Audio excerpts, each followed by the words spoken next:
Bueno, este es el relato de cómo cambié de ser evolucionista a creacionista. Y es una historia muy difícil para mí de relatar y es siempre un pesar para mí relatarla. Así que si tartamudeo un poco aquí al comienzo, me tienen que disculpar. No me gusta desempolvar todo este pasado. Pero hay ocasiones en las cuales es importante hacer ver cómo Dios ha conducido en la vida de una persona. Así que tengo que empezar esta historia desde el comienzo, desde su comienzo. Y cuando ustedes escuchen estos comienzos, a lo mejor se van a dar cuenta de por qué ocurrió lo que ocurrió. Es una historia extraña. Algunos de ustedes pensarán que algunas partes son incomprensibles o a lo mejor parecen demasiado raras para ser verdad. Pero el relato sí ocurrió y es un hecho que ocurrió de esa manera y yo no lo puedo borrar, así que lo voy a relatar tal como ocurrió, o por lo menos lo que me acuerdo de él. Yo nací en una familia donde mi madre era una protestante luterana muy arraigada. Ella era muy fiel en su religión y mi padre era católico romano y él era también muy fiel en su religión. En esos días, y esto ocurrió antes del Concilio Vaticano II, y los protestantes, por no ser católicos, se los consideraba como perdidos según la doctrina católico-romana.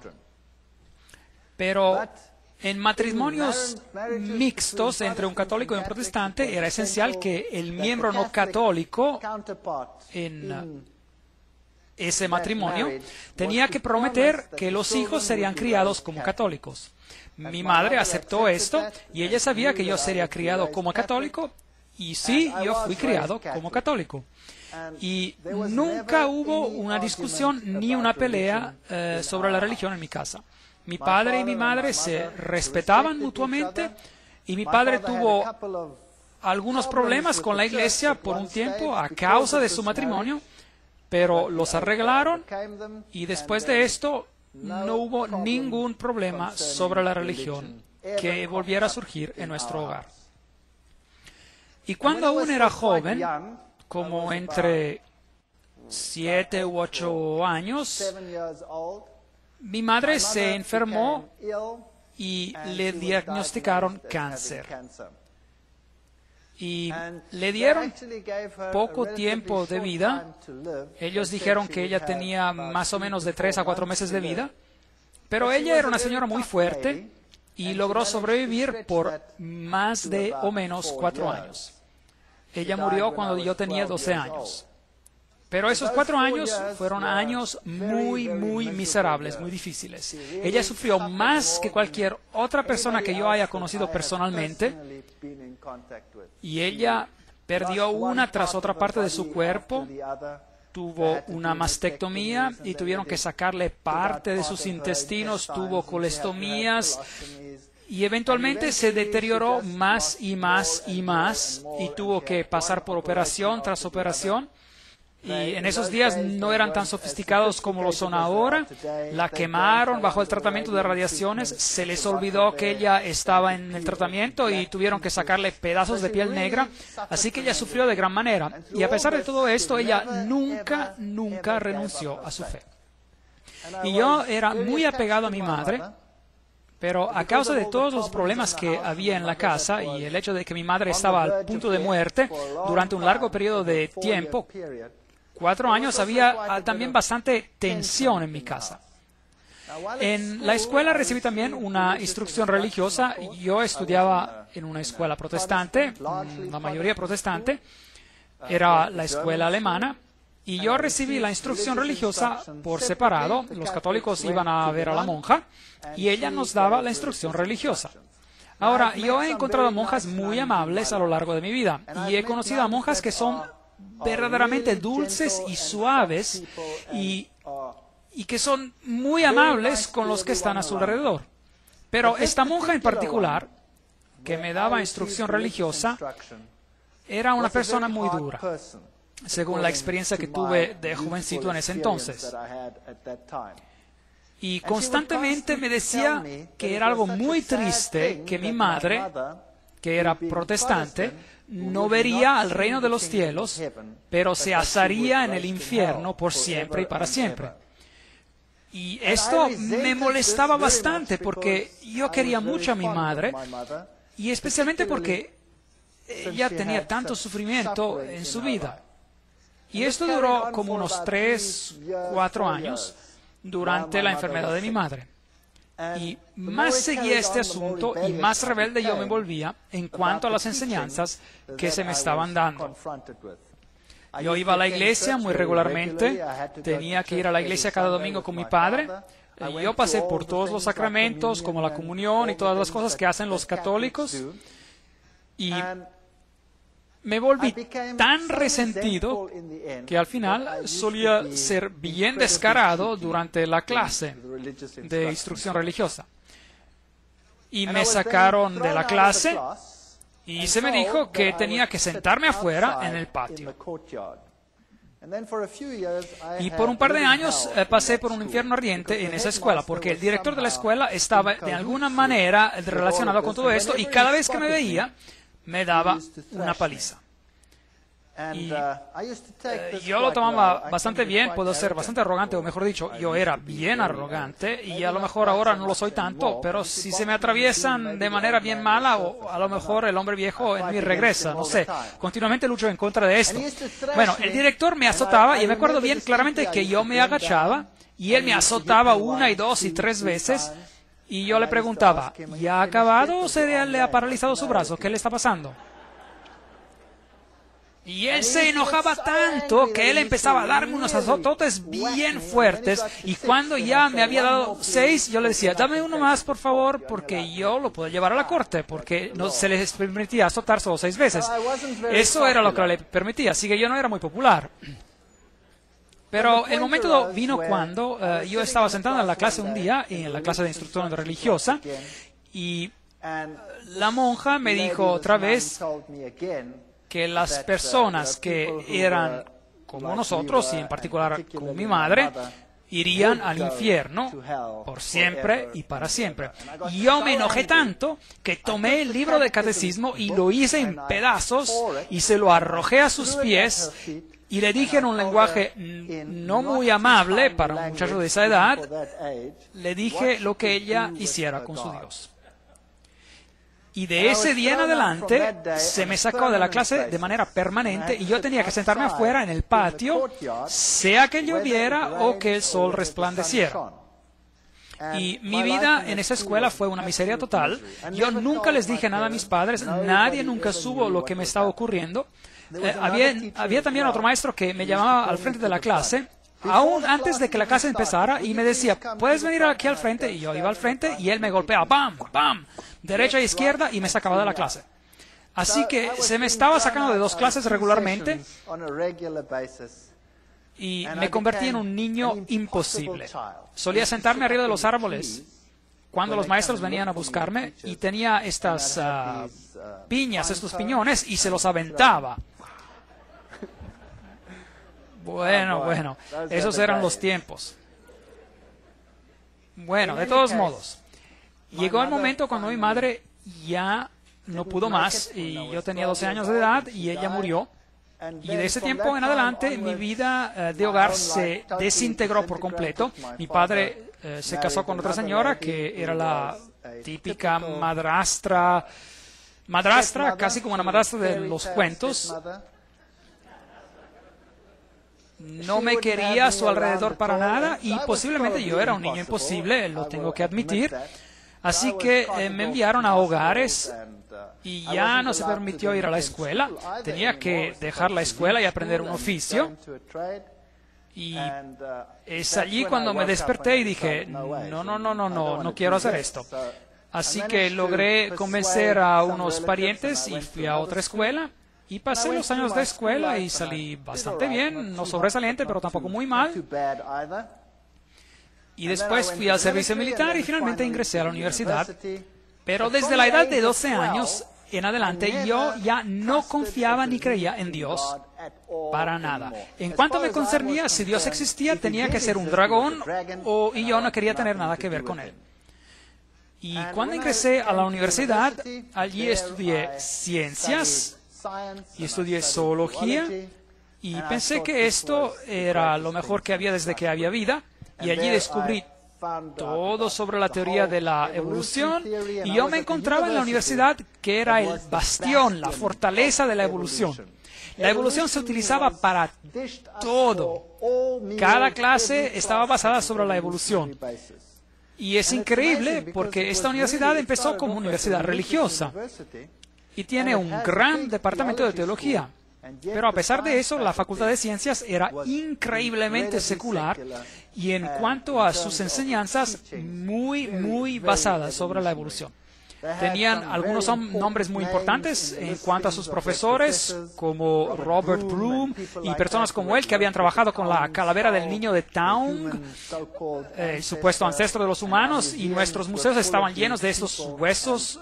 Y yo realmente me involucré en la teoría de la evolución y pensé que esta era la respuesta a todos los problemas. Durante mi estancia en la universidad tenía un compañero de cuarto. Me encontraba en el albergue para estudiantes y mi compañero de cuarto era una persona muy amable, pero él era muy seguidor de la nueva era. También en esos tiempos, y esto hace bastante tiempo, y en esos tiempos el nombre Nueva Era ni era conocido. Y él estaba involucrado en la cientología. ¿Saben lo que es la ciencia de la cientología? Donde los conectan con el detector llamado E-metro y uno tiene que regresar a sus vidas pasadas y pasar por todos los problemas que uno tuvo y uno limpia su karma, hablando de todo esto, y eventualmente uno se convierte en Dios y uno ya lo ha logrado. De todos modos, él se convirtió en mi mejor amigo. Y yo no tenía ningún sitio donde ir durante los fines de semana y no tenía ningún sitio donde ir durante las vacaciones. Siempre tuve que trabajar para poder salir adelante de la universidad, porque mi madrastra había convencido a mi padre que él no tenía que pagarme nada, así que yo tuve que trabajar. Y años después, para que sepan, yo tuve una relación fantástica con mi padre y todo se arregló. Y como verán, las situaciones peores se pueden arreglar también, ya verán. Y durante las vacaciones yo no sabía qué hacer, así que iba a la casa de este compañero y él vivía a una distancia de 2.000 kilómetros en otra ciudad que se llamaba Durban. Y cada vacación yo me iba a la casa de él porque yo no tenía ningún lugar donde ir. Y allí yo conocí a mi, entre comillas, compañera de cuarto de hoy en día, es decir, a mi esposa, que era su hermana. Ella es mucho mejor compañera de cuarto de lo que él nunca fue. Y ahora les tengo que contar algo del pasado de ella. Ahora, ustedes saben que por qué yo era ateo, porque yo no creía en nada, había aceptado la teoría de la evolución y se había convertido en la respuesta a todos mis problemas. El pasado de ella era totalmente diferente. Su padre, en sus tiempos jóvenes, trabajaba para un periódico y se lo enviaba para investigar todos los acontecimientos raros del ocultismo en el país. Así que él trabajaba para este periódico y tenía su equipo de colaboradores y todo el equipo como cámaras infrarrojas y todo lo que se necesita, y él iba por Sudáfrica para investigar un acontecimiento raro tras otro. Él era muy escéptico y no creía en nada de esto, creía que era todo un gran chiste y que las sesiones de espiritismo eran una gran broma y una gran falsificación. Y mientras seguía asistiendo reunión tras reunión, él se dio cuenta de que esto no era una broma. Cuando él empezó a investigar algunos de esos acontecimientos raros y él estaba preparando su cámara, y en esa sesión de espiritismo en particular, él estaba preparando las cámaras y siempre estaba a la búsqueda para ver si habían escondido micrófonos, etcétera, y algo lo agarró. No había ninguna persona que lo agarrara, pero alguien o algo lo agarró y lo golpeó de tal manera, tan fuerte, que tenía un golpe, un chichón grande como un huevo en su cabeza, y fue afortunado de poder escaparse aún en vida. Cuando a alguien le pasa algo así, uno no empieza a pensar, bueno, había un micrófono escondido que me dio un golpe. Así que él se encontró en situaciones que eran tan raras, situaciones en las cuales él más tarde se involucró. Situaciones como en la casa en la cual se había mandado a dormir al niño y los zapatos del niño regresaban caminando por el cuarto. Y en otra situación, con un bebé recién nacido que gritaba de manera histérica, y cuando los padres ingresaban a su cuarto siempre lo encontraban puesto arriba del armario, y ese es un recién nacido, fuera de su cama y arriba del armario, y corrían hacia él y justo lograban agarrarlo en los brazos antes de que se estallara al piso. Así que él fue a esa casa y selló cada una de las ventanas y puso sus guardias afuera porque él pensó que alguien estaba haciendo una broma pesada, y él mantuvo todo cerrado y se puso a la espera. Y asimismo el bebé empezó a gritar y él corrió hacia el cuarto y el bebé estaba arriba del armario y justo llegó tiempo para agarrarlo antes de que cayera al piso. Y hubo otras ocasiones cuando en una cierta casa excremento humano volaba por la casa y él estaba sentado en esta casa y empezó a ventear y el excremento humano empezó a estrellarse en contra de las paredes. Acontecimientos muy, muy raros, brujería de la peor. Había una casa que era plagada, acosada por un babuino que venía a destrozarlo todo. Un babuino es un chango, un mono grande, y este mono destruía todo y aterrorizaba a la familia y nunca podían atraparlo. Y luego un día le dispararon mientras entraba y el mono se fue corriendo hacia afuera y ellos siguieron las manchas de sangre y llegaron hasta el frente de la casa y allí estaba tumbado uno de sus trabajadores muerto. Uno de sus trabajadores muerto. Así que esta era la típica brujería africana, así como se encuentra en África, en algunos lugares hasta la fecha. Y esto lo convenció de que había algo que estaba realmente ocurriendo y él se involucró en sesiones de espiritismo más profundamente y después empezó a aprender que había medium más elevados y medium de más bajo nivel. Los de más bajo nivel eran para la gente de bajo nivel y los medium de nivel más elevado se comunican con los espíritus mejores. Y así fue como él se involucró en este tipo de actividades y eventualmente él se involucró en el movimiento de la nueva era y logró alcanzar un nivel muy elevado en este movimiento. Él escribió libros sobre esto y él fue muy bien recibido en estos círculos de personas. Años después, los padres de mi esposa se divorciaron y él se casó con una persona, una dama, que también había alcanzado una posición muy, muy elevada en el movimiento de la nueva era. De hecho, es una de las instructoras en el curso de los milagros. Ella enseña a la gente cómo convertirse en Cristo y cómo hacer milagros. Situaciones increíblemente malvadas ocurrían de vez en cuando en ese hogar. Los acontecimientos que ocurrieron en la casa de mi esposa cuando ella era niña son acontecimientos muy, muy extraños. Tenían una silla donde había supuestamente alguien que estaba sentado y que se oía respirar profundamente. Y había también un bastón que caminaba por sí solo y traqueteaba y cosas parecidas. Y ella creció con estas situaciones y para ella esto no era nada. Ella estaba acostumbrada. Y para mí esto era bien extraño. Yo era ateo y no creía en nada y trataba de racionalizar todo eso de manera científica. Y después, cuando mi esposa y yo nos casamos, nos mudamos a la ciudad donde yo estaba en la universidad y durante años no nos ocurrió ningún problema grave. Y después, con mi esposa, tuvimos nuestro primer hijo y nuestro segundo hijo, y después nuestro hijo más joven. Mi esposa estaba embarazada de él, y mi suegro vino a visitarnos. Y él se quedó en un departamento que teníamos afuera de la casa, y él se quedó allí con nosotros. Y pensando bien las cosas, yo creo que es ahí donde todo empezó a ocurrir, porque si uno tiene una presencia de ocultismo, del ocultismo, uno va a tener esa presencia en su casa por mucho tiempo. Les quiero también decir que cuando estábamos recién casados, fuimos a vivir muy cerca de ellos y pasaron acontecimientos muy, muy extraños en nuestra casa. Acontecimientos absolutamente horrorosos en algunas ocasiones. Nuestros platos volaban por el cuarto y se estallaban contra la pared y cosas similares. O cuando uno estacionaba el coche y el coche empezaba a tambalear moviéndose hacia un lado del garaje. Ocurrieron cosas muy extrañas en esos entonces. Pero uno se olvida de esos acontecimientos y uno los racionaliza y piensa que a lo mejor no existieron, pero eran acontecimientos extraños. Cuando mi esposa estaba embarazada con nuestro último hijo, y mi suegro se mudó a vivir en nuestra propiedad. Ella se enfermó de manera grave y estaba tan enferma que nosotros no pensábamos que ella sobreviviría. Y ella entraba y salía del hospital y tenía que estar con un respirador y estaba muy, muy enferma.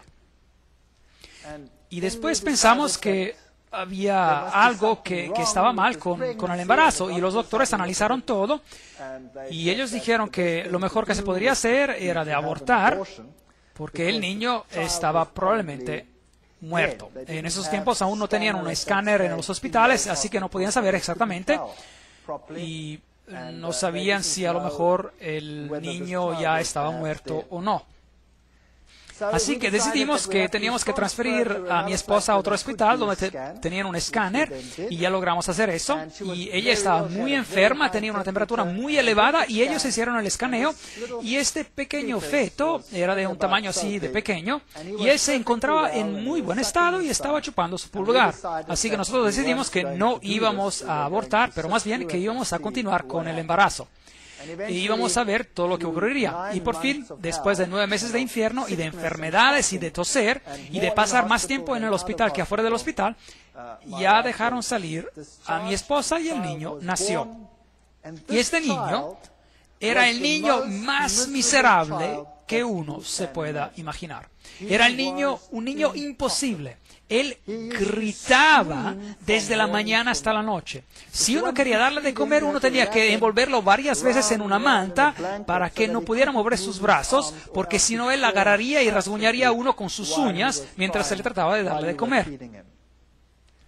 Y si uno lo ponía en la cama, él gritaba y gritaba y seguía gritando. Así que teníamos un método donde uno quedaba sentado cerca de él y mecía la cama por largo tiempo hasta que por fin el niño se dormía. Y uno se iba a hurtadillas a la cama y trataba de dormirse y el momento que uno lograba dormirse el niño empezaba a gritar otra vez. Y esto siguió por meses, una situación absolutamente caótica. Y no había nada que uno pudiera hacer para apaciguar a este niño. Mi esposa estaba destrozada y yo estaba destrozado, estábamos todos totalmente hechos pedazos.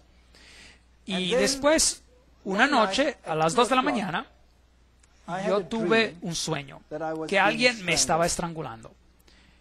Y el sueño fue tan real que me desperté sudando frío de la cara y mi corazón estaba latiendo como loco, como si fuera un tambor tocando rápidamente. Y yo me senté tieso, tratando de recuperarme de esa pesadilla terrible que había tenido. Y justo el momento después, el pequeñito en el cuarto al lado del nuestro gritó como si alguien lo estuviese matando.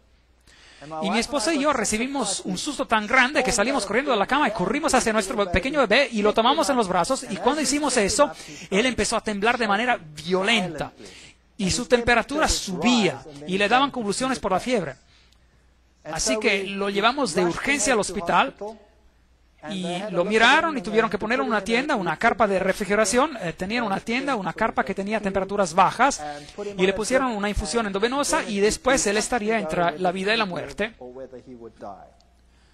Y él se recuperaba de esa situación y regresaba a la casa y permanecía tan imposible como antes de irse al hospital. Y después las cosas iban bien por unas 2 o 3 o 4 semanas, no me acuerdo exactamente del periodo de tiempo entre estos ataques.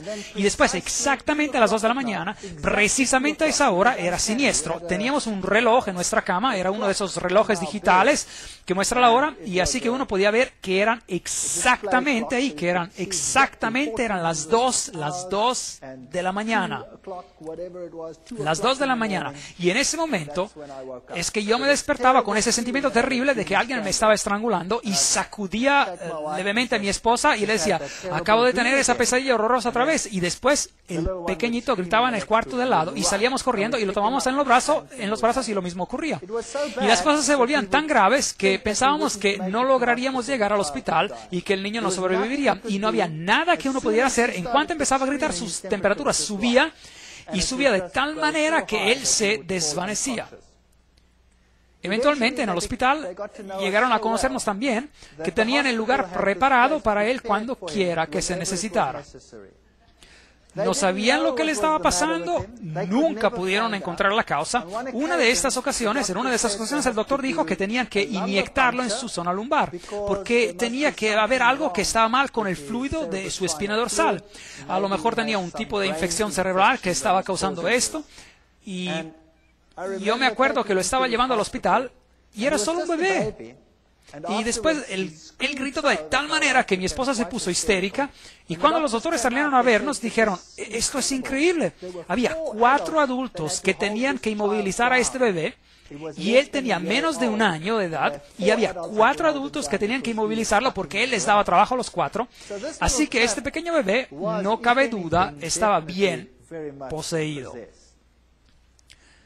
Y uno lo puede racionalizar si esto ocurre una vez y si esto ocurre 2 veces, pero si esto sigue ocurriendo por semanas y por meses sin parecer terminar, que exactamente a las 2 de la madrugada uno tiene una experiencia en un cuarto y inmediatamente después hay un grito en el cuarto de al lado, pues la ley de la estadística nos dice que no importa cuán ateo uno sea y no importa cuán científico uno pueda que ser en cuanto a este asunto, los 2 acontecimientos tienen que estar conectados.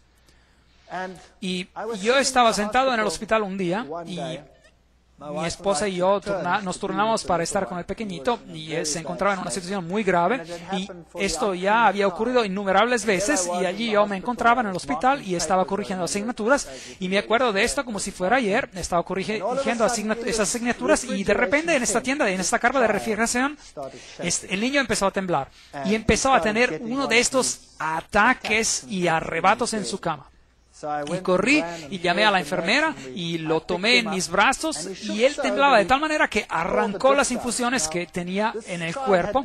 Ahora, el niño había tenido tantas infusiones intravenosas que no podían ya encontrar venas para inyectarlo en sus brazos o en sus piernas, así que le tenían que poner las infusiones en su cabeza. Y el niño tembló de tal manera que las infusiones se arrancaron de su cabeza y ahora yo tenía el niño con este ataque y la infusión que se había arrancado de su cabeza y la vena que se había roto por completo y la sangre que se le corría por la cara.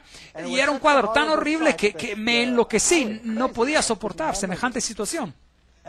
Y por fin se calmó el bebé y lo regresaron a la carpa y le pusieron otra vez la infusión y él sobrevivió esa noche. Pero esa noche, sentado allí, yo me dije a mí mismo, ¿qué puedo hacer? No existe ayuda médica, no hay nada que nos pueda ayudar y los 2 accidentes tienen que estar conectados. ¿Y dónde iba yo a poder encontrar ayuda para resolver esta situación? Y como el dicho va, una vez católico, católico para siempre. Y mientras estaba sentado allí, esa noche, en ese hospital, reflexionando sobre estos asuntos, las imágenes de la Iglesia Católica y su poder sobre los demonios y la película El Exorcista que acababa de salir, y pensé, a lo mejor puedo regresar a mi antigua iglesia y pedirles que me ayuden. Así que tomé la decisión que haría esto porque no tenía otra salida y el día siguiente me fui a la Iglesia Católica y el sacerdote católico estaba sentado en un cuarto y me acuerdo bien también del detalle, tenía una copa ahí, una botella de brandy y no estaba muy sobrio. Y yo fui hacia él y le dije, yo soy católico romano, pero no asisto a la iglesia. Pero tengo un problema. Y él me preguntó y dijo, bueno, ¿cuál es su problema? Él era muy amable. Y yo le dije, bueno, usted sabe, yo soy un ateo y un científico y no quiero hablar de esto como si, bueno, como no estuviera a la altura. Bueno, tengo un problema en la casa. Y él me pregunta, bueno, ¿qué tipo de problema? Bueno, es un problema sobre acontecimientos extraños en mi casa. Y él dijo, oh, no. Yo no quiero tener nada que ver con eso. Y él me dijo, eso no es mi campo. Déjeme su nombre y su número de teléfono y lo vamos a contactar. Y así que le di mi nombre y número de teléfono y todo lo que le dije es que tenía acontecimientos extraños en mi casa, es todo. Y yo salí de allí y dije, bueno, eso fue una gran ayuda, muchas gracias. Y no había permanecido mucho tiempo en la casa cuando recibí una llamada de teléfono por parte de otro sacerdote. Y este sacerdote se escuchaba muy sofisticado. Y me preguntó si yo quería encontrarlo en un monasterio allí cerca. Así que fui al monasterio y allí vi a un hombre anciano. Y su aspecto se veía tan impresionante y me impactó de manera muy grande. Me dijo que me sentara Y después, él empezó a relatarme a mí cuál era el problema en mi casa. Y yo me quedé a boca abierta. Si hubiese habido una mosca en el cuarto, hubiera entrado directamente en mi boca. Y él me dijo que había un problema en mi casa y que Satanás estaba tratando de matar a mi hijo y que nosotros estábamos siendo aterrorizados. Y yo le dije, bueno, sí, eso. ¿Y cómo sabes usted? Yo no le he relatado esto a ninguno. Y él me respondió, no se preocupe de cómo yo sé de esto. Y yo sé también que el problema de su casa es tan grave que tomará los niveles más elevados de acción para que nos libremos del problema. Y también vamos a tener que dar una misa en su casa. Y después me dijo, es ilegal para mí dar una misa en la casa. Para dar una misa en una casa privada, yo necesito el permiso del obispo para hacerlo. Y ya lo he recibido. Aquí está. Y allí estaba el permiso firmado del obispo para dar una misa en mi casa. Él sabía de antemano lo que iba a acontecer, él sabía de antemano que necesitaba la autorización y todo ya estaba arreglado antes de que yo ni siquiera le dijese de qué se trataba el problema. Ahora, esto me dejó totalmente impresionado. Pues yo le dije, muy bien, usted puede venir a mi casa y puede hacer todo lo que necesita hacer. Pero yo tengo un problema, porque yo soy un ateo y yo no he asistido a la iglesia. Y ahora usted va a dar una misa y va a hacer todas esas cosas en mi casa y usted sabe, yo me he portado mal durante todos esos años. Y él dijo, bueno, pero de seguro usted no va a permanecer ateo ya. Y le pregunté, ¿y qué hay de mi esposa? Ella ni es católica.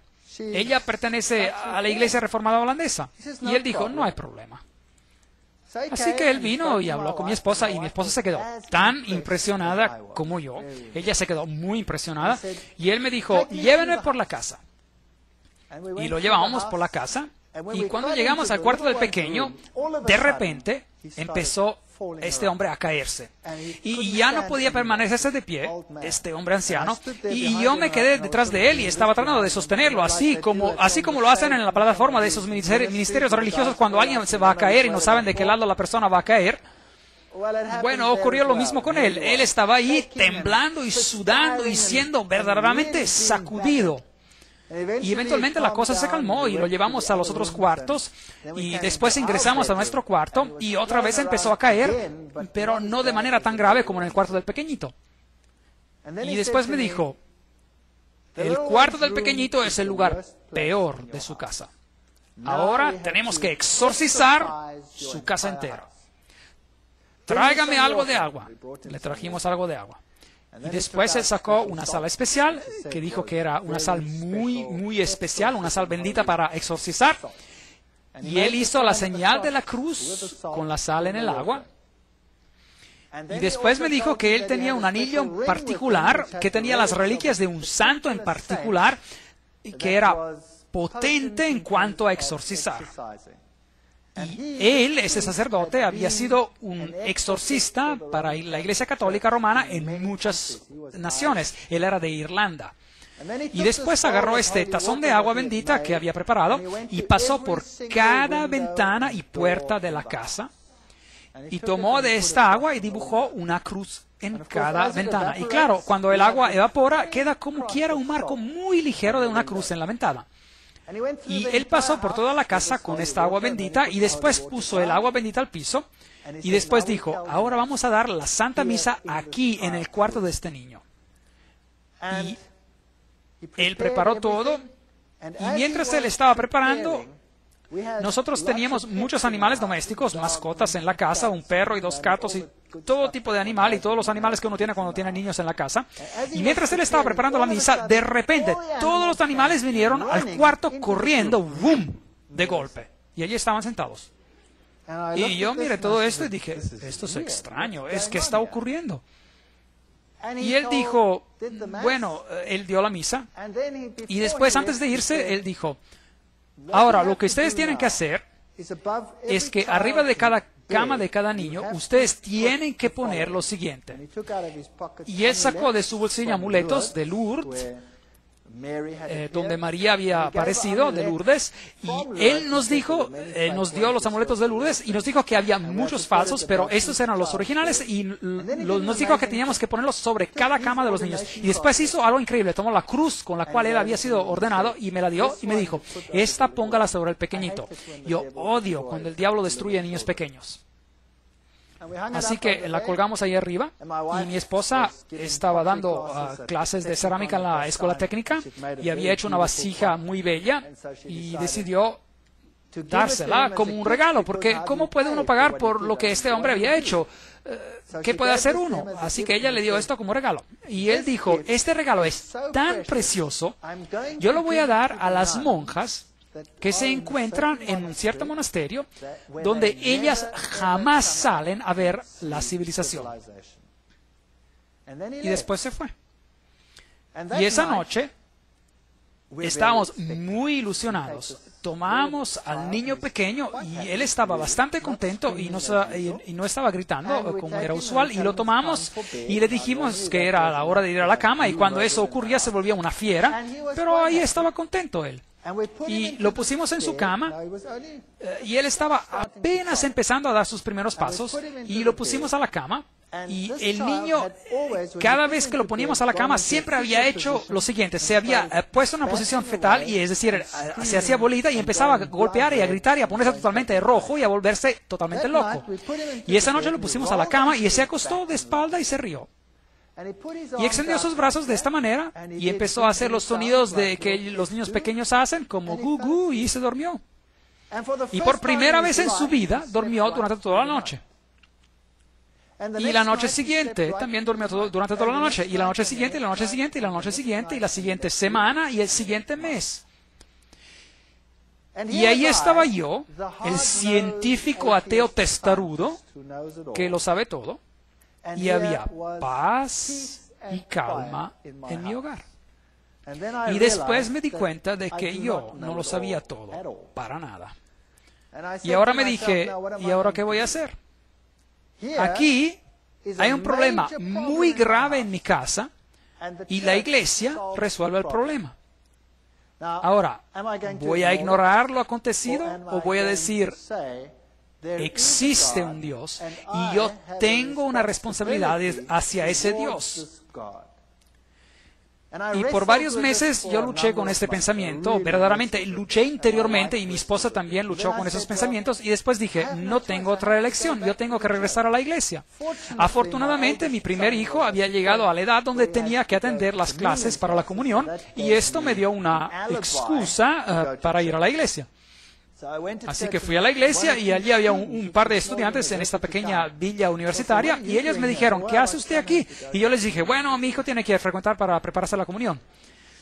Y yo empecé a ir a la iglesia, y me involucré bastante en la iglesia nuevamente. Cada domingo, fielmente, todos íbamos a la iglesia. Y mi esposa empezó a decir que así tenían que seguir las cosas. Así que ella también frecuentaba la iglesia, aunque no se involucró tanto como yo. Y porque había tanta armonía en la casa, ya nos volvimos más relajados. Y un día estaba sentando y pensé, esta casa necesita un cambio.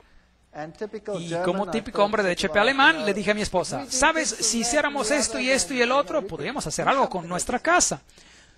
Y subí arriba al ático para ver exactamente cuáles eran los muros maestros, y después agarré un mazo y derrumbé todo lo que no me gustaba. Y así decidimos reestructurar toda la casa, y eso fue lo que hicimos. Había logrado ahorrar algo de dinero, y en ese entonces no tenía ningún problema grave, así que remodelamos prácticamente toda la casa. Y durante ese proceso yo tuve que ir a ver a un hombre que trabajaba para trabajar en mi cocina. Y por entonces aún no estaba verdaderamente involucrado en la iglesia, aún estaba en ese estadio donde decía, bueno, si no sé lo que ocurre, pero vamos a ver. Bueno, y este hombre que iba a trabajar en la cocina vino a verme y me dijo que yo camino con el Señor, me dijo. Y aún me acuerdo de haber pensado, oh, por favor, aquí está otro que camina con el Señor. Y yo le dije, muy bien, usted camine con el Señor. Yo estaba bastante descarado, pero bueno, usted camine con el Señor, pero yo quiero la cocina arreglada, ¿está bien? Y él dijo, bueno, sí, está bien, pero puedo darle esto. Y él me dio un panfleto, un folleto. Y bueno, él era una persona amable, así que yo me quedé allí con el panfleto y yo lo puse en un cajón y dije, bueno, lo voy a leer después. Y después él acabó de poner la cocina y la casa se acabó de remodelar, y después, cuando todo eso se había acabado, yo empecé a regresar a la iglesia. Y eso siguió por un periodo de 1 año, y yo fielmente iba a la iglesia regularmente. Y yo siempre estaba sentado allí el domingo de la mañana y me asombraba de todas las cosas, bueno, de todo lo que yo sabía que estaba ocurriendo en la Iglesia Católica. Y otra vez volví a estudiar el catecismo acompañando a mi hijo en el estudio de lo mismo, y me pregunté sobre el mismo ritual que ocurría una vez y otra vez todo el tiempo. Y ustedes saben, la hostia que se levanta y el cambio de pan a la divinidad y la pequeña cajita con la luz roja donde Dios se encontraba. Y me empecé a preguntar por qué Dios quería las mismas cosas una y otra vez. Y por qué Él estaba satisfecho con el mismo ritual una y otra vez. Pero yo estaba convencido que esta era la verdad. Yo estaba convencido que el catolicismo era el representante de Dios aquí en esta tierra, porque había resuelto el problema en mi hogar. Pero yo quería conocer a ese Dios. Y yo quería saber lo que significa tener una relación con ese Dios. Y consideré el movimiento carismático. Ellos tenían los derrumbados por el Espíritu, y me pregunté, a lo mejor es eso lo que uno necesita para saber que Dios existe, porque yo en realidad no lo siento, no sé dónde está. Pero por otro lado, yo siempre había sido muy escéptico hacia todo esto, y siempre hablaba de estas personas que necesitaban su muleta de la religión. Y después un día estaba sentado en el salón de clase y estaba dando una clase a un grupo de estudiantes del primer año. Y de hecho ya había hablado con el sacerdote sobre la evolución, y la Iglesia Católica había dicho, claro que existe la evolución, no hay ningún problema con esto. Así que yo no tenía ningún problema con eso tampoco, así que podía seguir con mi creencia en la evolución y al mismo tiempo creer en Dios. Este era un arreglo muy bueno. Y estaba dando clase a estos estudiantes de primer año, y estaba dando una clase fuertemente basada sobre la teoría de la evolución. Y una joven se levantó en una clase de estudiantes de primer año, y eso toma valor, en frente de 350 estudiantes, y una joven dama se levanta en mi clase y me dice, disculpe. Yo le digo, sí, ¿cuál es el asunto? Disculpe, lo que usted está diciendo está en contra de mis creencias. Lo que usted está diciendo es una mentira. Yo creo que Dios creó los cielos y la tierra. Él es el creador del universo. Bueno, yo casi exploté. Yo la destruí con palabras, me burlé de ella y la acabé. Ella se sentó y empezó a llorar allí en mi clase, y yo me dije a mí mismo, muy bien, trabajo bien hecho. Y después acabó la clase y todos los estudiantes se quedaron muy impresionados con toda mi elocuencia y todo lo que había demostrado en el pizarrón, y cómo yo había comprobado cuán ridícula era la idea de que esta joven había expresado. Y después regresé a mi oficina, y ¿ustedes se acuerdan de que hubo una pregunta antes sobre la conciencia? ¿Se acuerdan? Bueno, esta voz pequeña no me dejaba en paz, la conciencia, y seguía diciéndome qué hombre mezquino y malo yo era. Y cómo podía yo, en frente de todos, atacar y humillar de tal manera a esta joven. Y yo me sentía muy mal por lo que había hecho, y mi conciencia no me daba reposo. Y no sabía qué hacer con esos sentimientos, así que como típico católico me dije, bueno, ahora en la ida a la casa para almorzar, nunca vivimos lejos de la universidad, así que siempre iba a la casa para almorzar. Bueno, yo voy a pasar a la iglesia por la iglesia católica, y me voy a sentar allí un rato, y espero que así ese sentimiento se vaya. Así que me fui con mi coche e ingresé a la iglesia y me senté allí, y estaba cerrada la iglesia. Bueno, la puerta estaba abierta y se podía ingresar a un par de bancos, pero el altar estaba completamente cerrado porque ladrones habían estado robando. Y yo me senté allí y hablé con Dios y miré hacia la pequeña luz roja, que significa que la hostia estaba allí, y eso significaba que la presencia de Dios estaba allí también. Y me sorprendió de que Él estuviera encerrado, entre comillas, en esa cajita pequeña. Y después me quedé sentado por un largo rato y estaba torturado en mi mente, estaba pasando por una tortura mental, y me dije a mí mismo, Dios tiene que estar aquí porque Él ha hecho cosas tan maravillosas en mi vida. Mi familia es totalmente diferente. Mi esposa había aceptado de ser convertida. Yo había llamado al sacerdote católico para que viniera a nuestra casa para que ella se convirtiera en católica, pero por alguna razón él nunca logró pasar por la casa. Siempre tenía cosas que hacer, pero como quiera, él había quedado de pasar a la casa. Y yo estaba sentado en la iglesia y estaba luchando con Dios y le dije que yo tenía todos esos sentimientos y no sabía dónde él se encontraba. Y nunca lo había verdaderamente encontrado. Y yo sabía que en otras iglesias había todos esos acontecimientos interesantes que estaban ocurriendo. Y aquí ocurría siempre lo mismo, cada domingo. ¿Y dónde estás, Dios?, decía. Y yo me quedé sentado allí en la banca y le dije a Dios: bien, si tú verdaderamente existes, ahora me tienes que hacer ver, porque yo verdaderamente no te puedo encontrar. Y con ese sentimiento me fui a la casa, sintiéndome un poco mejor. Y algo típico de mi persona, llegué a la casa rápido y empecé a rebuscar en un cajón, estaba buscando algo y de repente, mientras estaba buscando en el cajón, mi mano agarró ese panfleto, ese folleto. Ese ocurrió un año después de que ese hombre que caminaba con el Señor me había dado ese panfleto. Y yo tomé el panfleto y empecé a leerlo. Estaba escrito en alemán y tenía 3 columnas. Tenía la ley de Dios en una columna y tenía la ley según la Iglesia Católica y tenía la ley según la Iglesia Luterana. Y luego explicaba cómo los mandamientos habían sido cambiados por la Iglesia y tenía también los textos bíblicos de cómo habían sido cambiados. Y yo pensé en mí mismo, ahora, ¿qué tipo de basura es esto? Esto es una basura total. Y le hablé a mi esposa y le dije: esposa, bueno, no le dije así, la llamé por su nombre y yo le pregunté: ¿tenemos una Biblia en la casa? Y ella dijo: no, no creo, yo no creo que tengamos una Biblia. ¿Cómo que no? Claro que debe haber una Biblia en la casa. Hemos estado yendo a la iglesia por casi un año y no tenemos una Biblia en la casa. Había muchos libros de catecismo en la casa, así que tomé un libro del catecismo y lo abrí y leí, y efectivamente los mandamientos indicados en el panfleto eran idénticos con los que estaban escritos en el libro del catecismo. Y después me acordé de una vieja caja que una señora anciana que había muerto me había dejado. Y la había puesto en el garaje después de haber ordenado algunas cosas, y me acordé de que había muchos libros en la caja y yo sabía que una señora anciana seguro debía de tener una Biblia. Así que salí afuera al garaje y empecé a rebuscar en la caja, y de cierto allí encontré una vieja Biblia alemana. Así que ingresé a la casa y la abrí, y allí estaba. Los 10 mandamientos eran totalmente diferentes comparados con los mandamientos que tenía en el libro del catecismo. Y esto me dejó perplejo. Así que después de un año llamé al hombre que construyó mi cocina, al ebanista, y le dije: ¿usted se acuerda de mí hace un año? Y usted me instaló una cocina. Y él me dijo: ¿sabe qué? He tratado de llamarlo todo el día. Tenía este sentimiento que tenía que llamarlo y no sé por qué. ¿Qué está pasando? Y yo le dije: ¿podría venir a visitarme? Usted me dejó un panfleto y me gustaría hablar sobre este panfleto con usted. Y él vino después de un año y vino a verme, era una persona amable, y empezamos a hablar. Y después empezamos a hablar de las Escrituras, de la Biblia. Y empezamos a hablar sobre el libro de Daniel y las profecías sobre Daniel capítulo 7, y las estudiamos con él y tomamos notas y hablamos hasta las 3 de la mañana, y él regresó al día siguiente y al día siguiente, y en 3 días habíamos estudiado Daniel y Apocalipsis, todos los hechos históricos y todas estas cosas, y yo no le creía ni una palabra.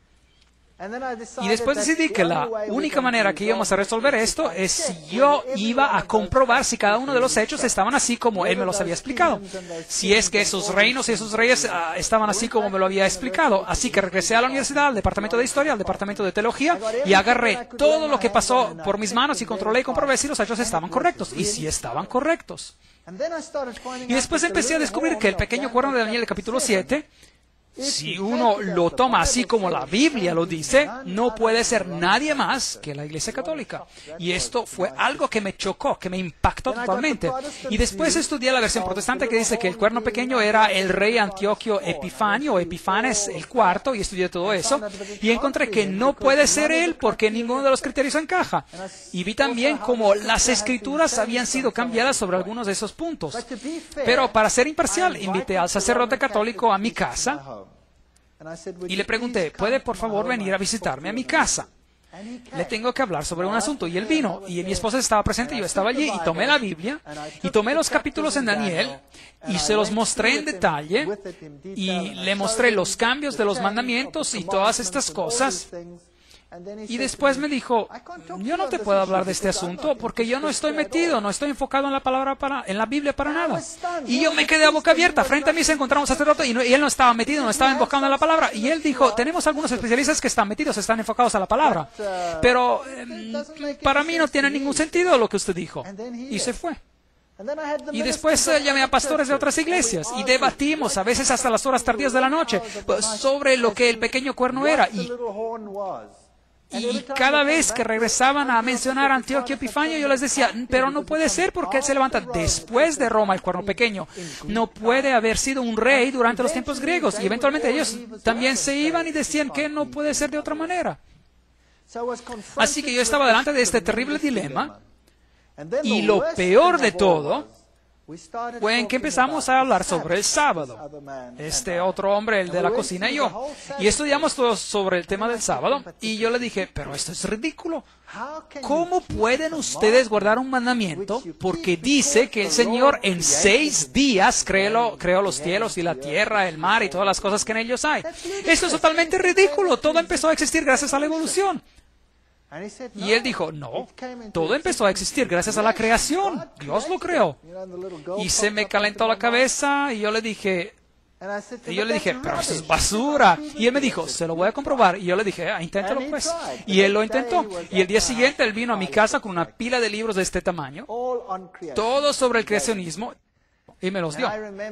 Y yo me acuerdo que cuando revisé esos libros y daba mi clase rápidamente y regresaba a mi oficina y revisé esos libros muy rápidamente y se los regresé en un periodo de tiempo muy corto. Y aquí están sus libros, le dije. Y él me preguntó, ¿y qué opina? Y yo le dije, nunca he leído tanta basura en toda mi vida. Y él me dijo, no se preocupe. Y me trajo otra pila como la primera. Y también revisé esos libros y era todo tan confuso y lleno de tanta basura. Y le regresé los libros. Estos libros no son para nada científicos, no puedo aceptar esto. Así que debatimos sobre si Dios era el creador o si no era el creador y yo lo maté con la ciencia. Tenía todo el vocabulario científico a mi disposición, era un catedrático, un evolucionista y yo sabía qué decirle a gente como él. Yo había sido entrenado para esto y sabía cómo aniquilar a gente que se oponía al científico en alguno de estos campos. Y él se frustró de tal manera conmigo y un día él se frustró tanto que me dijo, ¿sabe qué? ¿Qué?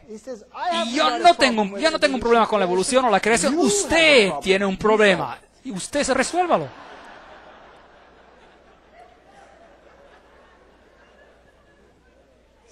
Así que ahora me tocaba a mí. Yo tenía la sartén por el mango.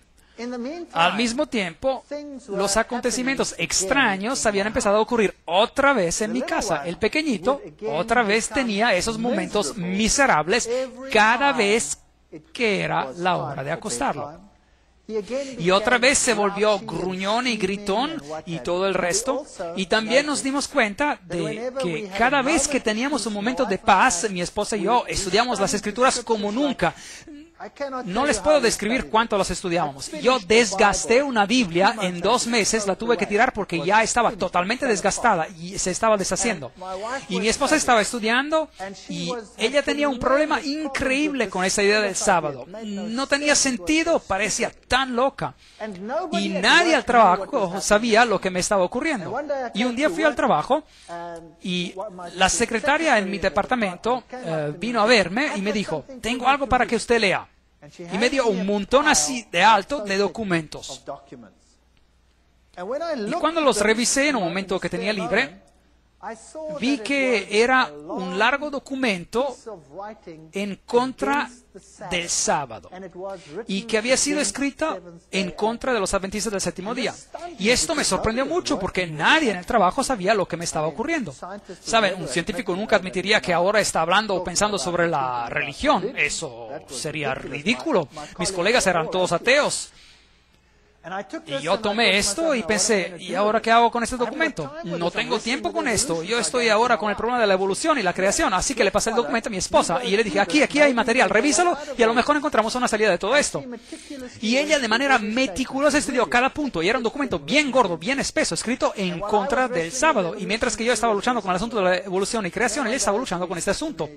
Y después un día me dijo, sabes, he analizado cada uno de los puntos que tienen en el documento y cada punto lo he comparado con la Biblia y cada vez encuentro que ese documento son las palabras de hombres y la Biblia dice otra cosa. Así que ese documento ahora me ha convencido que el sábado tiene que ser correcto. Eso es algo, imagínese, un documento escrito en contra del sábado le comprobó a ella que el sábado era de hecho muy importante y correcto. Pero yo seguía con mi problema. Un problema muy grande. Y no podía aceptarlo. Y yo no iba a guardar un día por una creación que había tomado 6 billones de años y no 6 días literales. Así que me tocaba a mí. Y en ese momento todo empezó a enloquecerse otra vez en mi casa. Y cuando tomábamos la Biblia, el pequeñito se volvía histérico. Y cada vez que teníamos un momento de tiempo libre, el niño se volvía histérico. Y eventualmente el niño agarró una botella de vino. Nosotros habíamos estado bebiendo vino y la rompió. Y yo no me encontraba en el cuarto en ese momento, pero escuché que se había roto un vidrio. Y después fuimos a ver y lo que estaba ocurriendo. Y él estaba pisando sobre todos los pedazos de vidrio rotos y sus pies estaban cortados por todos lados y su dedo grande casi se cortó por completo. Así que de regreso otra vez al hospital y le cosieron el dedo gordo, y de ese momento otra vez empezó la pesadilla en nuestra casa. Y yo estaba luchando en mi mente con la cuestión del sábado. Y un día estaba en la biblioteca de la universidad, y en esa universidad teníamos una biblioteca basada sobre la evolución, y era la biblioteca más grande de ese tipo en todo el hemisferio sur del planeta. Y yo me dije, bueno, tiene que haber una solución. Y me dije en mi mente, Dios, si hay algo que está mal con esta teoría de la evolución, yo no lo he encontrado y tú me lo tienes que mostrar, porque nadie me puede mostrar esto. E ingresé a la biblioteca y tomé un libro. Y mientras estaba saliendo, un colega me paró y me dijo, un momento, hay otro libro que usted tiene que tomar, que es el mismo libro que este, pero una nueva edición. Y se encuentra en los estantes interiores. Algo raro, bueno, así que yo fui a la sala interior y tomé esa edición también. Y así que con los 2 tomos me fui a la oficina y empecé a leer. Pero empecé a leer los 2 al mismo tiempo. Y mientras estaba leyendo uno, la vieja edición decía que hay un problema muy grande con los cetáceos, con las ballenas, porque aparecen de repente en el registro fósil y totalmente formados, y no hay evidencia de que uno dio origen al otro. La nueva edición del libro envolvía todo esto en términos científicos y decía, los cetáceos tienen un origen antiguo y evolucionaron de este y este y este y este, etcétera, etcétera, etcétera. Y examiné el libro modelo tras modelo y la edición antigua admitía que había un problema en el modelo teórico y la nueva edición nunca admitía que había un problema. Y es allí que empecé a pensar, un momento, hay algo que no está bien aquí. Hay algo que no está claro aquí. Y cada vez que ingresaba a la biblioteca, como que cada vez un milagro ocurría. Sacaba un libro y exactamente el próximo libro que sacaba decía lo opuesto sobre el mismo tema. Y en corto tiempo tenía un gran montón de libros con estos ejemplos. Y en ese entonces estaba dando clases sobre la genética. Y empecé a pensar sobre esto. Y después empecé a analizar este asunto de la genética. De la misma manera como lo hemos hecho en las conferencias sobre el creacionismo. Y empecé a pensar bien cuáles son los problemas. Y me dije, déjeme ahora de manera objetiva sentarme y considerar cuáles son los problemas. Y produje una lista tan grande de problemas que me dejó sorprendido. Y hay algo que me tiene que haber ayudado, porque la lista de problemas era tan grande que parecía increíble. Y después una noche estaba sentado en la casa y el pequeño otra vez se portaba de manera imposible, él se fue a la cama y nosotros también nos acostamos y a las 2 de la mañana tuve una pesadilla. Me se estaba estrangulando y el pequeñito dio un grito al momento después y nosotros corrimos hacia él y lo mismo ocurrió. Pero él no se enfermó tanto como para que lo lleváramos al hospital, solo tuvo una fiebre muy alta y pudimos controlarla de una manera u otra en la casa. Y después contacté al ebanista, el que me había puesto la cocina, y le dije, ¿sabes? Hay algo verdaderamente raro aquí. Yo sé que según la Biblia, que este sistema, el sistema romano católico, no puede ser el sistema de Dios. Pero habíamos tenido este problema y no le quería contar sobre esto. Y bueno, después le dije como a medias, pero no le conté todo. Y él me dijo, no se preocupe, vamos a orar. Y el problema se paró. Y una semana después volvió a ocurrir otra vez, a las 2 de la madrugada. Y lo que había ocurrido sin que yo supiera, él había reunido a un grupo de personas y él les había pedido que oraran a las 2 de la madrugada, que se levantaran, así que ellos ponían sus despertadores regularmente y se levantaban y oraban por una familia que ni tampoco conocían. Y tuvimos una paz total, donde pudimos estudiar nuestras Biblias con paz y calma. Y después una noche, una de las damas que oraban decidió que, bueno, ahora ya iban bien las cosas porque se tenía que levantar. Y no se levantó. Y eso volvió a ocurrir. Ahora, pensando atrás, Dios no necesitaba la oración de esa persona, pero había lecciones en esta experiencia que serían importantes para mí. Que Dios quiere la unidad entre su pueblo y todos tienen que estar unidos sobre un asunto. Así que esa fue una lección para ellos y también para nosotros. Y después llegué al punto donde yo sabía que no podía quedarme entre dos opiniones para siempre. O esto es la verdad, y lo había estudiado y verificado, había buscado a profesores que me hablaran sobre el significado en griego de esto, el significado hebreo de esto otro, había averiguado los hechos históricos, había estudiado las profecías, no había otra manera en la cual todo esto tuviera un sentido lógico. Había estudiado lo que las otras iglesias habían dicho al respecto y no tenía sentido. Y yo sabía que había que tomar una decisión. No había otra salida. Y yo decidí que sí lo iba a hacer. Iba a decidir a favor de esto. No importaba cuán aislada y rara me pareciera ser esta iglesia. La primera vez que mi esposa vio adventistas, se puso a llorar. Comían de manera tan rara, eran tan diferentes a como éramos nosotros. Y me acuerdo que el hombre me dijo, ¿no quieren venir a uno de nuestros servicios de culto? Y yo dije, es domingo, ese es mi día libre. Yo me paseo en la camiseta de jeans y chanclas. Y no voy a ir a ninguna iglesia a no ser que vaya exactamente así como soy. Porque si yo iba a la iglesia católica, me iba en jeans y camiseta y chanclas.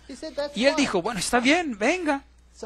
Así que fui a la iglesia adventista y me senté en el fondo y vi a todas estas personas con sus trajes y sus corbatas y me disgusté. Y todos me miraron, pero se portaban de manera amable conmigo.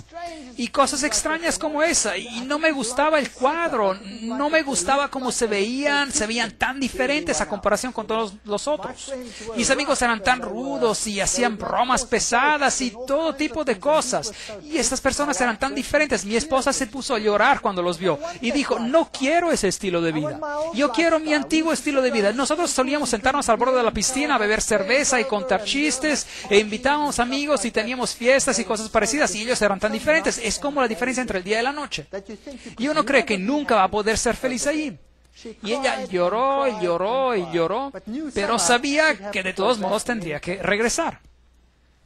Y después, un día, decidí que ya no soportaba la situación en el trabajo con todas estas enseñanzas sobre la evolución y otra cosa extraña ocurrió. La cabeza del departamento me pidió liderar, de ser el líder de un grupo de discusión sobre la evolución con los estudiantes de posgrado dentro de unas 2 semanas. A todos les tocaba y a mí me hubiera tocado dentro de unos meses, pero algo ocurrió y anticiparon mi turno. Y ahora yo tenía un problema muy grave. ¿Voy a ingresar a ese grupo de discusión con mi boca llena de estar pretendiendo de ser lo que yo no soy? ¿O tomo mi posición en cuanto a lo que ahora creo? Y tenía un gran temor. Es increíble. Estaba tan atemorizado en cuanto a ese acontecimiento. Para perder la cara entre los colegas cuando uno ha sido lo mejor entre ellos es una experiencia muy dolorosa. Y decidí después de una fuerte lucha interior que tomaría mi posición, que sí lo haría. Mis nuevos amigos, que con el andar del tiempo se habían convertido en menos raros a mis ojos, estarían orando por mí mientras que yo lideraba esa discusión. E ingresé en esa sala de clase y todos los colegas de trabajo estaban sentados allí. Esta era una reunión para estudiantes de posgrado, así que todos los colegas estaban presentes y también todos los estudiantes de posgrado. Así que el formato de la discusión era de empezar con una presentación y después de tener este grupo de discusión sobre la evolución. Y empecé la presentación y después cambié el tema y hablé sobre los genes y mencioné cada uno de los problemas. Y presenté todo el sistema genético así como lo había entendido en esa fecha. Y dije al fin, y por esto, la evolución no es posible. Bueno, la primera reacción fue silencio absoluto. Y después se armó un alboroto total. Uno de mis colegas se puso totalmente rojo de la cara y empezó a gritarme a lo loco, y espuma empezó a salir de su boca, literalmente con el enojo total. Era algo increíble. Y después, uno de los estudiantes, una joven, es interesante ver cómo ocurren estos asuntos, una estudiante destacada, ella se levantó y dijo, quiero decir algo.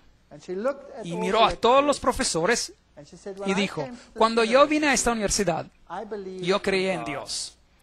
Yo tenía una buena vida, yo tenía una buena relación con Dios. Y ahora yo no creo en nada ya. He perdido mi fe, mi vida se está desboronando y ustedes me han privado, me han quitado mi fe. Y ahora el Dr. Feit está dando esta presentación y me ha mostrado ahora que ustedes me han estado engañando. ¿Se pueden imaginar qué ocurrió en ese departamento? Ese fue el fin. Mi vida ya no valía ni un centavo en cuanto a mi credibilidad científica. Había dejado de ser. Cuando caminaba por la vía, mis colegas se daban la vuelta y caminaban por el otro lado. Y en ese momento decidí que sería imposible para mí de seguir. Y después tuvimos una reunión especial donde se decidió que la base de toda enseñanza tiene que ser la evolución. Y claro, yo no podía estar de acuerdo. Así que decidí dar mi carta de despido. Así que me despedí.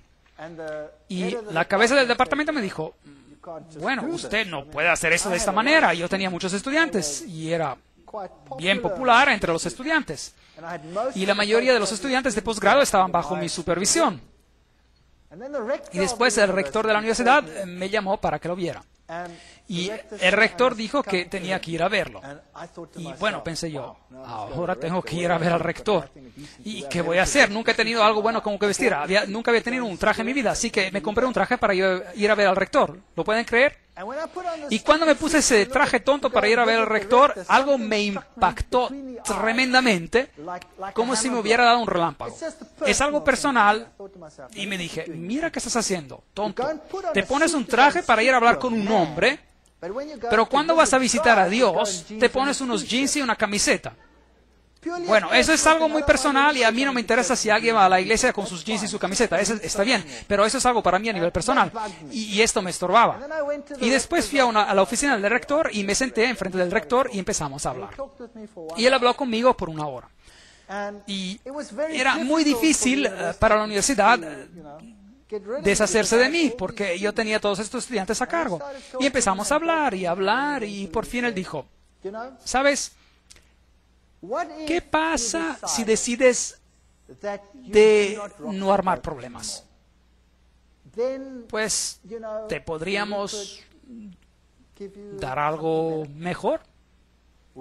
Eso sería de promoverte a nivel de profesor. Y yo era bastante joven y hubiera sido el profesor más joven de la universidad. Y yo lo miré y le dije, el precio es demasiado alto. Y yo me voy a ir como quiera. Y después él dijo, bueno, esto es muy interesante. Y de hecho, ¿quién cree usted que tiene la verdad? Y allí estaba, sentado en silencio. ¿Voy yo a admitir que yo creo que una pequeña secta que todos detestan tiene la verdad? Y digo esto a un hombre que tiene esta posición tan elevada en esta universidad y también en el gobierno en general. Y empecé a divagar y bueno, usted sabe, Cristo, las iglesias, bueno, sea lo que sea, ni me acuerdo de lo que le dije. Y él me dijo, no, eso no es lo que yo quiero saber. Yo quiero saber de usted, ¿quién dice usted que tiene la verdad? Bueno, y hice lo mismo que la vez anterior. Y él me paró y dijo, no, yo no quiero saber de eso. Yo quiero saber de usted, ¿quién cree usted que tiene la verdad? Y empecé otra vez con lo mismo y dentro de mi cabeza escuché ese gallo cantar. 3 veces pensé,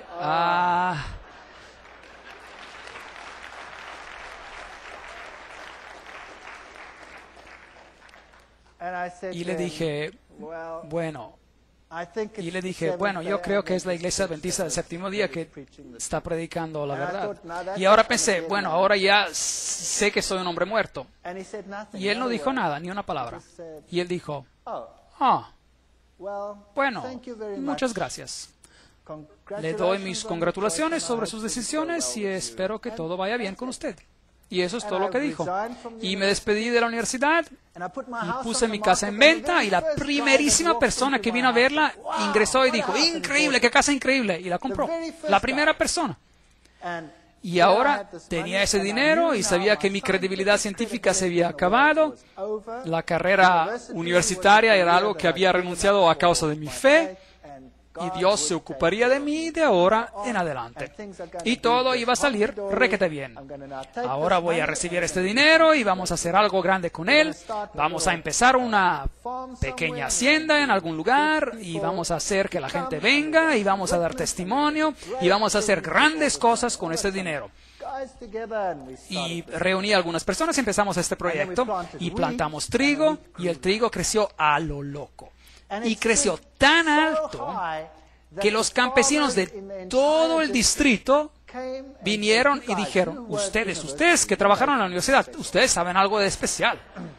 Y yo dije, no, estamos haciendo exactamente lo mismo que hacen ustedes, pero me dije a mí mismo, es porque nosotros estamos caminando con Dios, es por esto que nuestro trigo ha crecido mucho más que el de ustedes. Y si ustedes hicieran lo mismo, también el trigo de ustedes crecería de la misma manera. ¿Ves? Una vez cristiano, todo les va a ir de manera fantástica. Y estaba contento de estar afuera de la universidad y nos mudamos a ese lugar y empezamos a poner en marcha el proyecto. Y nuestro dinero estaba todo invertido en el terreno. Invertimos mucho más dinero en préstamos para conseguir todo lo que se necesita para una cosecha de trigo. Todo para hacer toda esta cosecha de trigo. Y después una bandada de pájaros llegó, que era tan grande como nunca he visto en mi vida.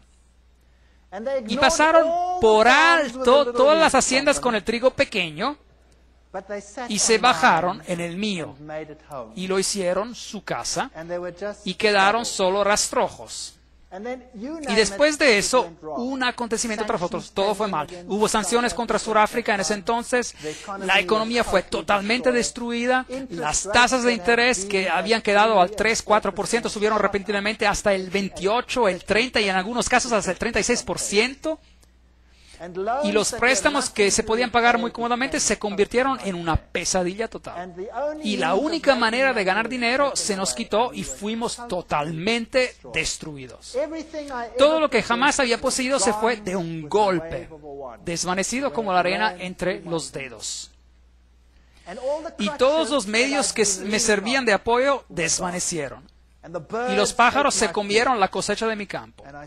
Y yo le dije a Dios, ¿cómo puedes hacerme algo así? ¿Cómo me puedes destruir? ¿Cómo puedes permitir que algo así ocurra? Y ya no tenía nada con que sustentarme, ya no tenía nada. Mi credibilidad científica era cero. Nunca podía regresar a mi trabajo anterior, era acabado. Y las cosas se pusieron peor, y llegamos al punto cuando ya no nos quedaba nada, ni comida, nada. Y mi esposa y mis hijos y yo nos sentamos y hablamos sobre el asunto y decidimos, si esta era la verdad, y yo no creo que todo lo que había ocurrido había venido desde el otro lado. Ven, cuando yo tomé mi decisión, mi hijo había cambiado. Él se convirtió en un niño totalmente diferente. Antes, aun cuando no estaba enfermo, él tenía como quiera una mirada oscura y sombría en su cara. Y él cambió de tal manera que se convirtió en el más dulce y amable niño en nuestra casa. Se convirtió en un placer de vivir con él. Y yo sabía que lo que había ocurrido anteriormente había sido una artimaña. Yo sé que la Biblia dice que Belcebú no va a echar afuera a Belcebú.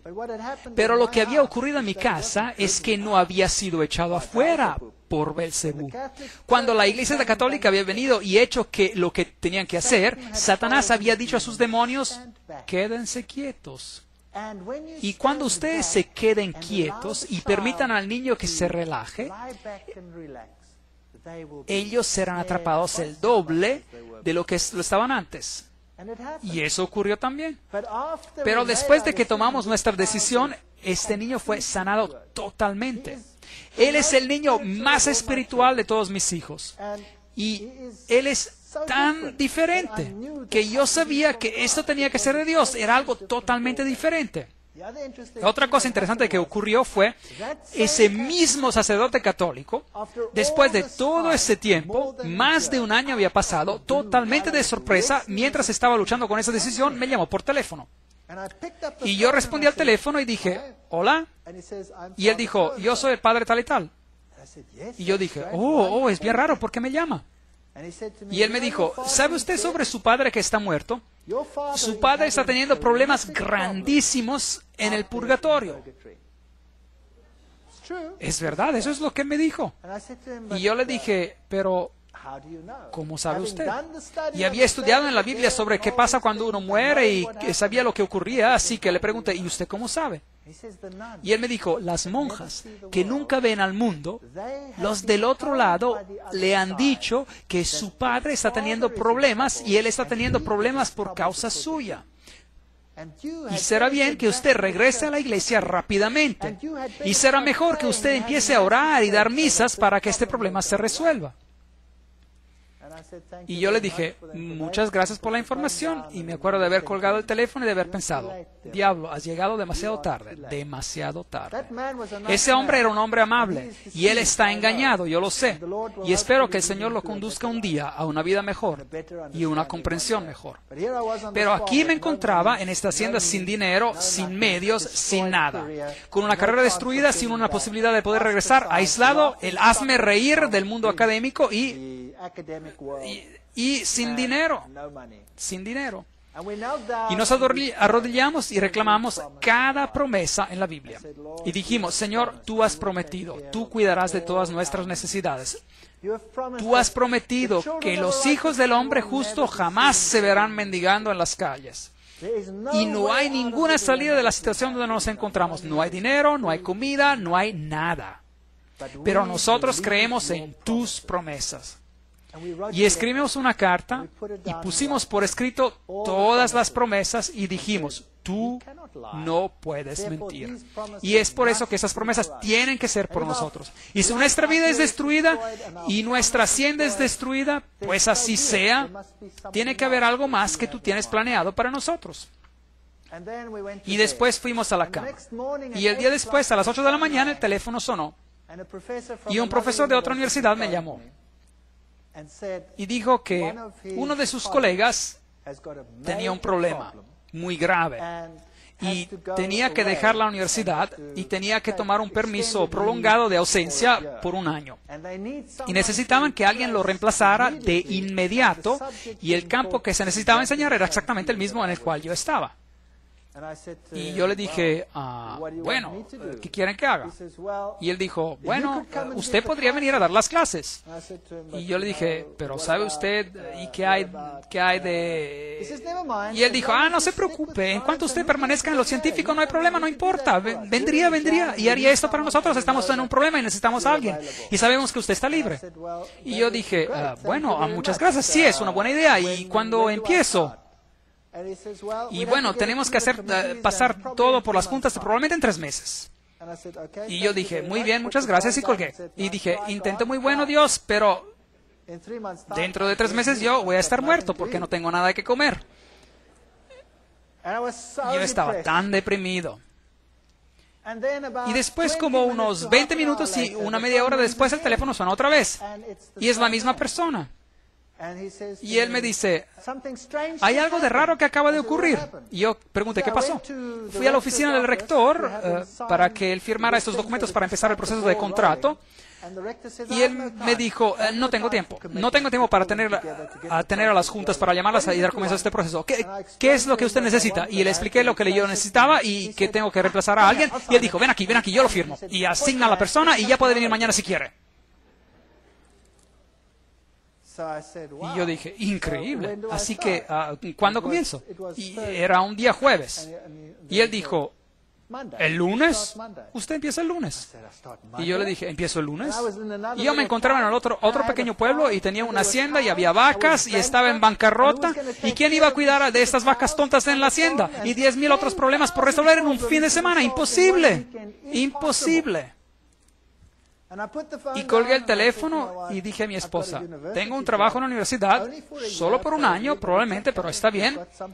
Por lo menos tenemos algo con que empezar, pero tengo que empezar el lunes y ¿quién va a cuidar del resto? Así que oramos y dijimos, Señor, tú tuviste una solución. Seguramente tú que sabes todo, tienes que tener las otras soluciones también. Y acabamos de terminar cuando alguien tocó a la puerta y una pareja joven llegó. Y esta pareja joven dijo que ellos eran campesinos en otro país al norte de Sudáfrica y eran adventistas del séptimo día. Y ellos habían estado trabajando para otro campesino y él les había dicho que si no estaban preparados para trabajar los sábados se tenían que ir. Y lo sacó del trabajo. Así que habían perdido su trabajo porque guardaban el sábado. Y el joven me dijo, no tengo dónde vivir, no tenemos dónde quedarnos. Y yo les pregunté, ¿les gustaría vivir en esta hacienda? Y ellos dijeron, sí, claro. Y yo les dije, yo no les puedo pagar nada. Y el joven dijo, está bien, usted no me tiene que pagar nada. ¿Podemos vivir aquí? Claro que pueden vivir aquí. Lo que ustedes vendan de la leche, eso lo pueden guardar para ustedes.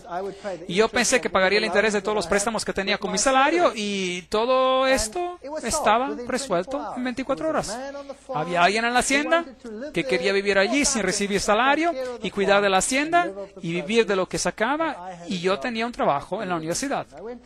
Así que me fui a esta universidad y empecé a dar clases.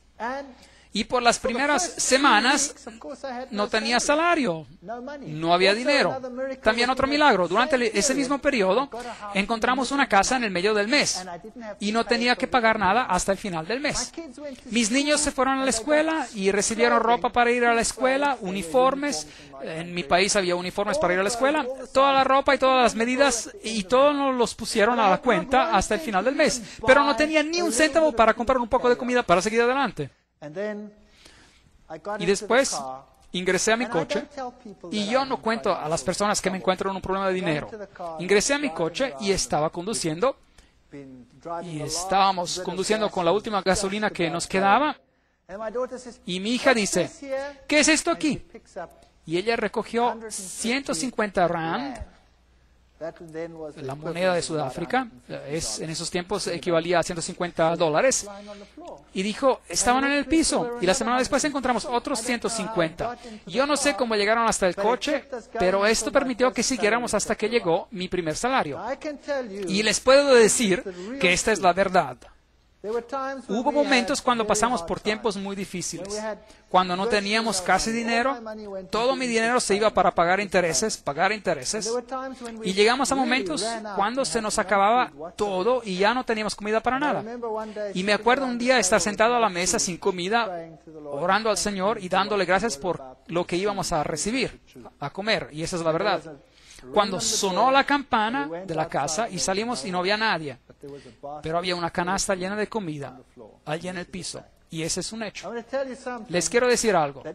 Si ustedes conocen al Dios vivo, a lo mejor el camino de ustedes no va a ser un camino de rosas. A lo mejor no tendrán lo mejor de todo lo que necesitan, pero su agua y su pan serán seguros, y Él cuidará de ustedes. Mientras me encontraba en esa universidad, había estado dando clases por los primeros 3 meses cuando motines, disturbios estallaron en la universidad. Había un caos tan grande en mi país, había motines por todos lados. El rector ordenó que se pospusieran los exámenes. Y después ya no encajaban con lo que quedaba de tiempo. Y un día tuve que empezar temprano y todos mis exámenes cayeron en ese día. Y después la cabeza del departamento me llamó y yo le dije, ¿qué tengo que hacer ahora? He hecho todo lo que tengo que hacer acá. Y por 6 semanas ya no hay nada que va a suceder, solo motines en el campus de la universidad. No tengo exámenes que dar las próximas semanas. ¿Qué tengo que hacer? Y él dijo, ve a la luna por lo que me importa. Y regresa en 6 semanas.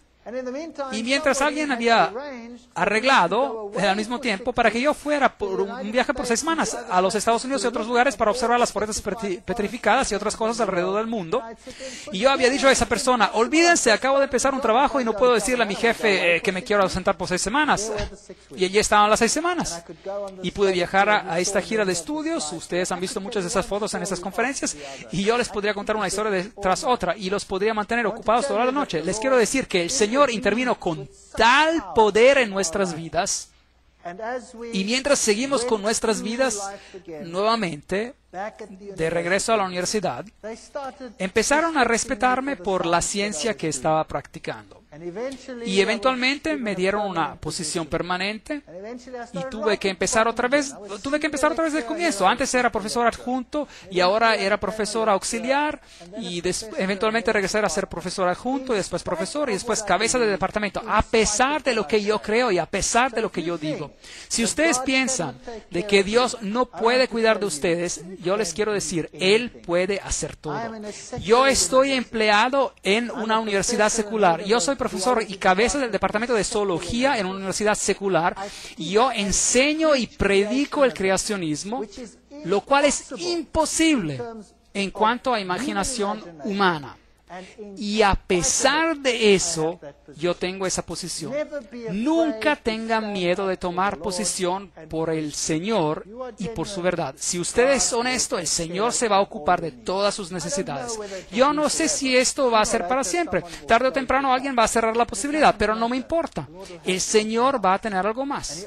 Y Él está ofreciendo lo mismo para cada uno de ustedes. Tomen un paso por lo que es correcto. Hagan lo que es correcto y el Señor va a cumplir cada una de sus promesas. Muchas gracias.